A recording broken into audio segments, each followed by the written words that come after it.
ఈశ్వరుడే స్వయంగా కైలాసం వదిలి వచ్చి తన భక్తుడి కోసం పార్వతీ పరమేశ్వరుల సమేతంగా నాట్యం చేశారు. ఇంతకీ ఆ భక్తుడు ఎవరు? ఆ విశేషాలన్నీ ఈ వీడియోలో చూద్దాం. వీడియోని చివరి వరకు చూడండి. అలాగే నా ఛానల్ని ఇంకా సబ్స్క్రైబ్ చేయకపోతే వెంటనే సబ్స్క్రైబ్ చేసుకోండి.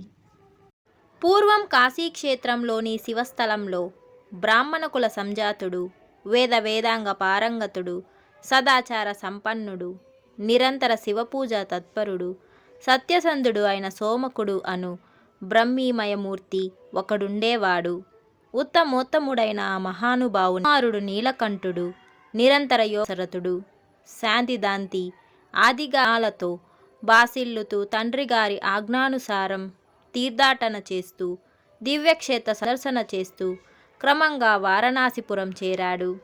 గంగానదిలో స్నానం చేసి అన్నపూర్ణ విశ్వేశ్వరులను సందర్శించి భక్తిపూర్వకంగా అర్చించి ఆ రాత్రి క్షేత్రోపవాసం చేశాడు.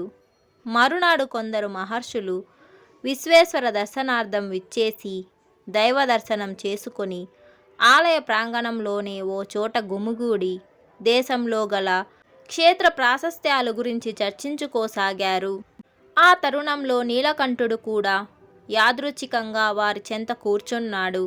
ఆ సభలోనే చర్చలో పాల్గొంటున్న నారద మహర్షి శ్రీకాళహస్తి వైభవం గూర్చి వివరిస్తుండగా నీలకంఠుడి వివంతో అటు నుండి బయలుదేరి శ్రీకాళహస్తి క్షేత్రం వెళ్ళాడు. సువర్ణముఖిలో స్నానం చేసి శ్రీ జ్ఞాన ప్రసూనాంబ సమేత శ్రీకాళహస్తీశ్వరులను కల్లారా దర్శించి పూజించాడు. లోగడ నారద మహర్షి చేత వినిన విధంగా చిదంబర క్షేత్రంలో కొందరు పుణ్యాత్ములు దేవదేవుడైన శంకరుని మలయత్రయ విమోచకమైన నాట్యం చూచి తరించిన విధంగా తాను కూడా ఈ క్షేత్రంలోని పరమేశ్వరుని ఆనంద తాండవం కల్లారా చూచి తరించాలని భావించాడు. అంచేత శ్రీకాళహస్తి క్షేత్రంలో స్థిరపడ్డాడతడు. ఏకైక పరమాశయంతో ఆ మహానుభావుడు శ్రీకాళహస్తీశ్వరాలయమునకు పశ్చిమంగా అనతి దూరంలో గల ఒకానొక చోట ఆశ్రమం కల్పించుకొని అనుదిన స్నానార్థం ఓ తీర్థం కూడా ఏర్పాటు చేసుకున్నాడు. అనితర సాధ్యమైన తన ఏకైక కోరికను సాధించుకొను నిమిత్తం తానే స్వయంగా నిర్మించుకున్న క్షేత్రం కనుక వీరక్షేత్రంగా ఆదివాసిగాంచింది. తీర్థం కూడా వీరక్షేత్రంగా వినితికెక్కింది. ఏకైక పరమాశయంతో వీరక్షేత్రంలో నివసిస్తూ తపోవృత్తిలో నిమగ్నుడయ్యాడతడు. పాప సంహారక సామర్థ్యం గల వీరక్షేత్ర తీర్థ నిర్మలోదకంతోనే కాలం గడుపుతూ మహానియమంతో సంయమనంతో అతి దుస్తరమైన తపస్సు చేశాడతడు. తనచే ప్రతిష్ఠింపబడ్డ నీలకంఠేశ్వరుని ఆగమోక్తమంగా ప్రతిదినం పూజిస్తూ శాంతిదాంతి ఆదిగా గల గుణగణాలతో సర్వభూతహితంగా సమత దృష్టి తితిక్షలతో తదేక ధ్యానంతో నియమబద్ధంగా కాలం గడిపాడు. ఇలా పరమేశ్వర నటన దర్శనోత్సుకతతో 5 సంవత్సరాల కాలం కఠోర నిర్ణయంతో కాలం గడిపిన అతని కోరికను మన్నింప సంకల్పించాడు భక్తవశంకరుడు. అంచేత శంకరుడో నాడు దేవతాస్థపతిని రప్పించాడు. సర్వలక్షణ సంపన్నంగా నయనానందకరంగా ఉండులాగున వీరక్షేత్రంలో ఓ నాట్యశాలను నిర్మింపవలసిందిగా ఆదేశించాడతడు. పరమేశ్వరుని ఆదేశానుసారం విశ్వకర్మ వీరక్షేత్రంలోని నీలకంఠుని తపోవనంలో ప్రవేశించాడు. 4 దిక్కుల్లోనూ 4 ద్వారాలు నిర్మించాడు. మణిమయ రత్న విరాజితములైన స్తంభాలు నిర్మించాడు. చంద్రకాంత శిలలతో గవాక్షాలు అమర్చాడు. బంగారు తోరణాలు వేలాడదీశాడు. మాణిక్యాలు పొదిగిన స్వర్ణ సోపానాలు చెక్కించాడు. వైడూర్యాలు తాపిన గోడలు అమర్చాడు. వజ్రాలు చెక్కిన శిఖరాలతో అలంకరించాడు. ముత్యాల హారాలు వేలాడదీశాడు. ముత్యములు పగడములు ఇంద్రనీలములు కలిపి వేదికలమర్చాడు. ఆకాశాన్నంటేటంత ఎత్తుగా రత్నమయమైన ధ్వజస్తంభాలెత్తించాడు. పసిమ ఛాయలతో మిరుమిట్లు కొలుపుతున్న కలశాలు ఏర్పాటు చేశాడు. నవరత్న ఖచితంగా విలాసమైన నృత్య సభా వేదికను శోభాయమానంగా సముచితమైన కొలతలతో నిర్మించి స్వస్థానం వెళ్ళిపోయాడతడు.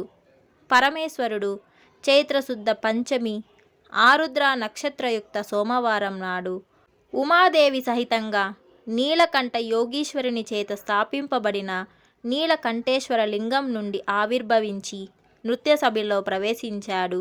ఆ శుభ సమయంలో హరి బ్రహ్మేంద్రాది దేవతలు, లక్ష్మీ సరస్వతి, సచి ఆదిగా గల దేవేరులు, భృగు నారద పరశరాది మహర్షులు, దిక్పతులు, ద్వాదశాదిత్యులు, ఏకాదశ రుద్రులు, అష్టవసువులు, సప్త సముద్రాలు మూర్తీభవించిన శృతి స్మృతి పురాణీతిహాసాలు శ్రీ మధుమా మహేశ్వర నటన సందర్శన కౌతూహలంతో గుమిగూడి వచ్చారు.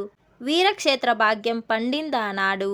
పరమేశ్వర నృత్యమునకు దోహదంగా భరత శాస్త్రజ్ఞుడైన బ్రహ్మదేవుడే స్వయంగా తాళమును, నందికేశ్వరుడు మద్దెలను, మహావిష్ణువు నిస్సానమును, గౌరీదేవి కాహలికను, సరస్వతీదేవి కచ్చపిని, మహేంద్రుడు వేణువును, బాణుడు డంబరమును, సహస్రముఖంను, లక్ష్మీదేవి భస్త్రికను ధరించి నాట్యసభలో ప్రవేశించారు.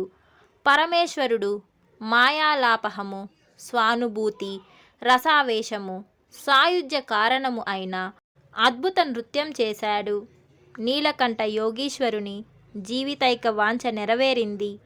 పరమేశ్వరుని ఆనంద తాండవం కళ్ళారా చూచి పరవశించిపోయాడతడు.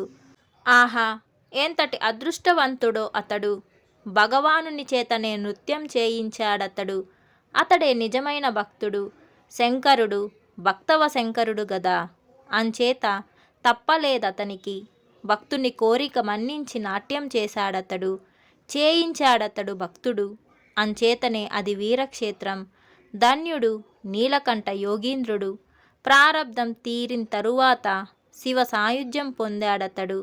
చైత్రశుద్ధ పంచమి ఆరుద్ర నక్షత్ర సోమవారం నీలకంఠ యోగీంద్రుని ఆశయం ఫలించినందువల్ల ఆ తిథినాడు నీలకంఠ తీర్థ స్నానం చేసి నీలకంఠేశ్వరుణ్ణి పూజించడం వల్ల సమస్త వాంఛ పరిపూరితులు కాగలరు.